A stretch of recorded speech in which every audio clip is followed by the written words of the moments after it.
আমরা আল্লাহ সুবহানাহু ওয়া তাআলার কাছে তিনটা জিনিস সবসময় চাইব।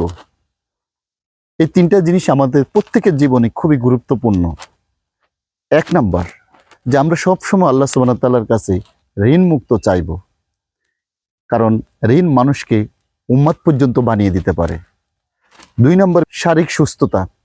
মানুষের প্রত্যেকটা কর্ম সুন্দরভাবে সম্পাদন করার পিছনে শারীরিক সুস্থতা অপরিহার্য, কারণ একজন মানুষ যখন সুস্থ থাকে তার কাছে পৃথিবীটা অনেক সুন্দর, কিন্তু যখন সে অসুস্থ হয়ে যায় এই পৃথিবীটা তার কাছে বিষাদের মতো মনে হয়।